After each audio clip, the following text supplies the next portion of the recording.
Hey les comicsvores! Galactus est connu comme le dévoreur de mondes, une entité cosmique capable d'anéantir des civilisations entières. Mais dans le multiverse de chez Marvel, certaines versions de Galactus sont devenues encore plus terrifiantes que l'original. Aujourd'hui je vais vous présenter plusieurs Galactus qui ont condamné leur propre univers, mais également qu'il existe aussi bien pire qu'un Galactus fou. Mais juste avant de commencer, n'hésitez pas à vous abonner, à laisser un like, et merci énormément pour vos retours sur les dernières vidéos. Ça fait vraiment plaisir. Allez, c'est parti. Galactus, le boucher des mondes. Galactus a toujours convoité la Terre, et cette fois, il était à deux doigts de parvenir à ses fins. Dans Thor, God of Thunder numéro 19, nous retrouvons un Galactus venu d'un futur lointain. Après avoir dévoré des centaines de milliers de planètes au fil des millénaires, le dévoreur de mondes jette finalement son dévolu sur une Terre devenue stérile, où seuls quelques survivants luttent encore pour leur existence. Mais face à lui, se dresse le vieux Thor, désormais roi d'Asgard, ainsi que ses trois petites filles. Galactus leur explique que la Terre est condamnée, et que, pour survivre, il doit la consommer, peu importe les conséquences ou la vie des Asgardiens. Un affrontement titanesque éclate alors entre le dévoreur de mondes et le King Thor. Malgré toute sa puissance, le dieu du tonnerre ne fait pas le poids. D'un gigantesque rayon d'énergie cosmique, Galactus le projette dans l'espace et le blesse grièvement. Pendant que les filles de Thor tentent désespérément de retenir Galactus, le vieux roi dérive dans le vide spatial. C'est alors qu'il ressent une présence, une aura maléfique terrifiante, perdue elle aussi dans l'espace. All Black, la Necrosword. King Thor plonge dans les ténèbres et s'en empare. Ses blessures disparaissent instantanément, mais la lame nourrit également sa colère et sa haine. Devenu infiniment plus puissant, il retourne au combat et transperce Galactus de part en part. Puis, dans une ultime attaque, Thor concentre toute la puissance d'All Black et la libère directement dans la bouche du dévoreur de mondes. L'explosion est si violente qu'elle blesse même le vieux roi. Lorsque la lumière se dissipe, All Black a disparu. Ou du moins, c'est ce que tout le monde pense. La lame symbiotique avait trouvé un nouveau porteur.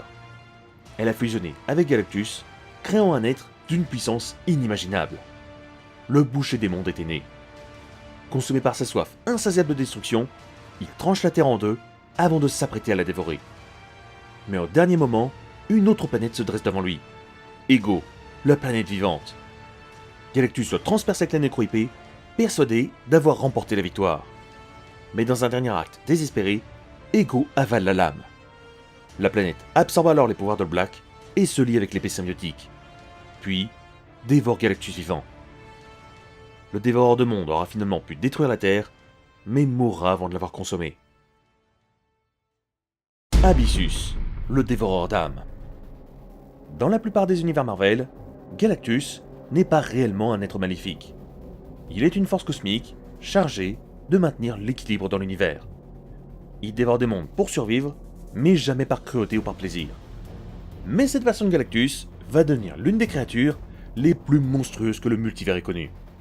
Son histoire débute entre le comics The End 2099 et Conquest 2099. Au cours de son voyage dans l'espace, Galactus découvre une mystérieuse planète symbiote renfermant ce qui reste de l'âme de Knull après sa défaite.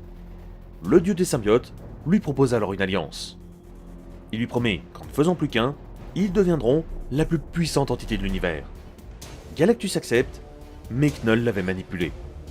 Au lieu de fusionner avec lui, il prend totalement le contrôle de son corps. Leur fusion donne naissance à Abyssus, le dévoreur d'âmes. Désormais doté de l'immense pouvoir cosmique de Galactus et de la cruauté de Knull, Abyssus entame une véritable croisade à travers l'univers. Il massacre tout ce qu'il rencontre, et lorsqu'il laisse une planète derrière lui, c'est simplement parce qu'il s'est déjà nourri de toutes les âmes qui s'y trouvaient. Au cours de son périple, il croise Dracula, lui aussi vaincu. Plutôt que de l'éliminer, Abyssus en fait son nouveau héros. Ensemble, ils poursuivent leur marche, effaçant civilisation après civilisation. Mais leur périple attire l'attention de Méphisto. Plutôt que d'engager un affrontement direct, le Seigneur des Enfers lui propose un duel très particulier. Un tournoi des héros.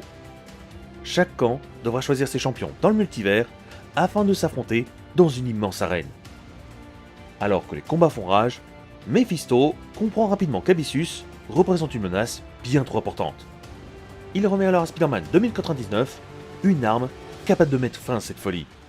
L'Ultime Nullifier. Une arme capable d'envoyer son adversaire dans la zone négative. Finalement, tous les héros se retournent contre Vicious. Foudrage, celui-ci déchaîne toute sa puissance. Mais au dernier moment, Dracula accomplit un ultime acte de rédemption.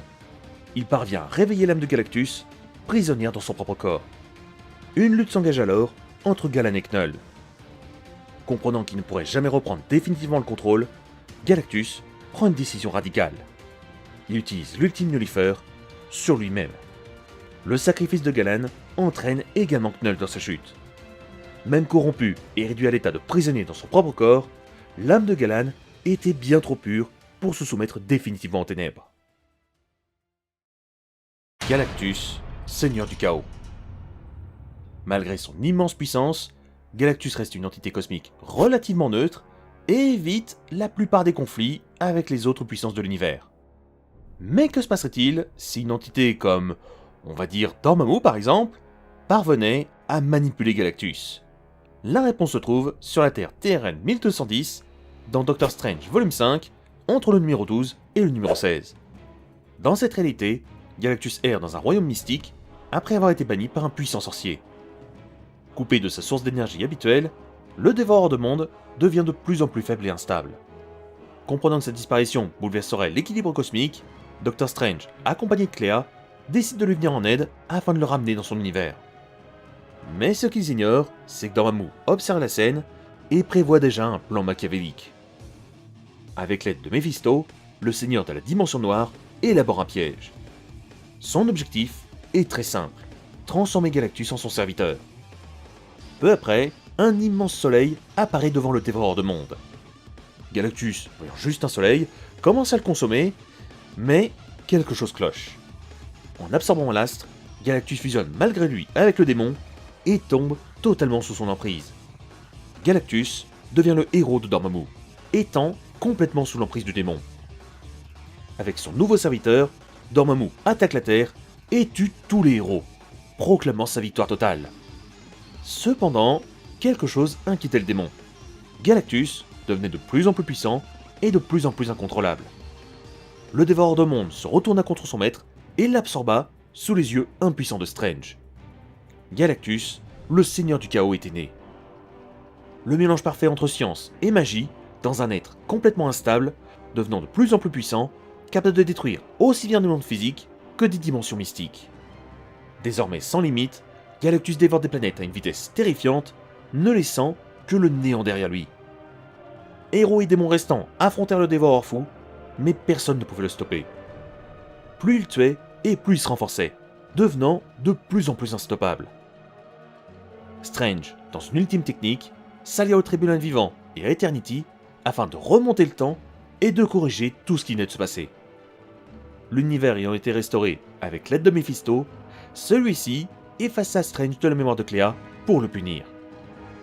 Galactus étant redevenu lui-même et n'ayant plus jamais été envoyé dans le royaume mystique, il ne devint jamais plus le seigneur du chaos. Galactus, le dévoreur fou. Galactus est souvent considéré comme un monstre, mais bien souvent, les pires catastrophes qu'il provoque sont le résultat de manipulations ou d'événements qui le dépassent complètement. Mais cette fois, il n'a besoin de personne. Direction la Terre 42 743, dans le comics, Doom Fallen 2 numéro 1. Au premier regard, cet univers ressemble presque en tout point à l'univers 616. Un tout petit détail près. Galactus est devenu fou. Plus rien ne semble pouvoir calmer sa faim. Il dévore des planètes à un rythme effrayant, condamnant peu à peu tout son univers. Face à cette menace, deux ennemis jurés prennent une décision impensable. Dr Doom et Reed Richards unissent leurs forces.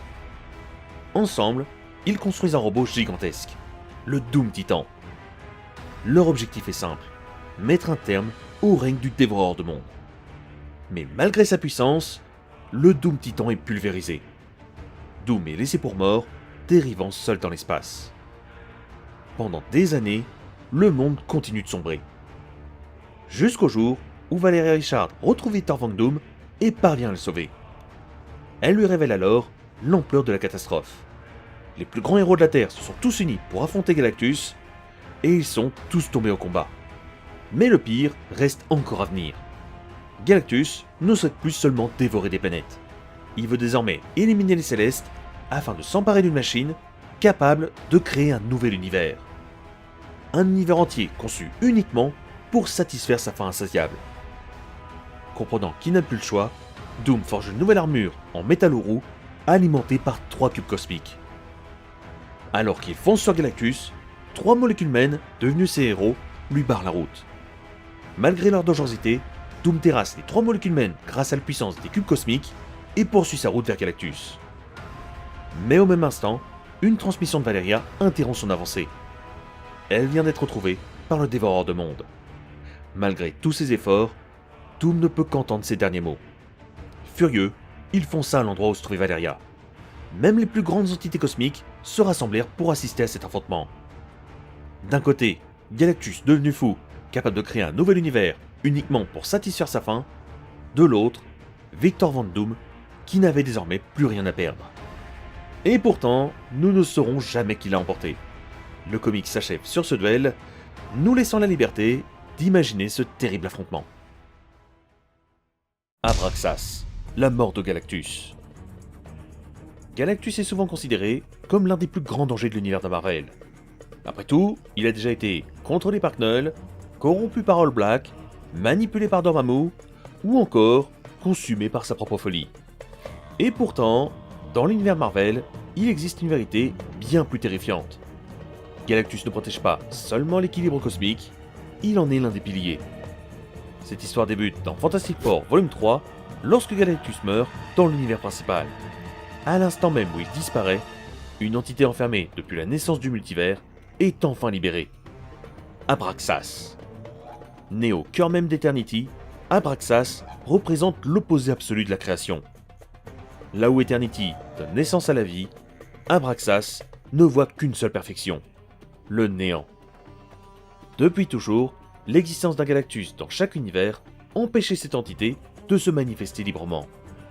Mais après la mort du Galactus de l'univers 616, plus rien ne retenait Abraxas.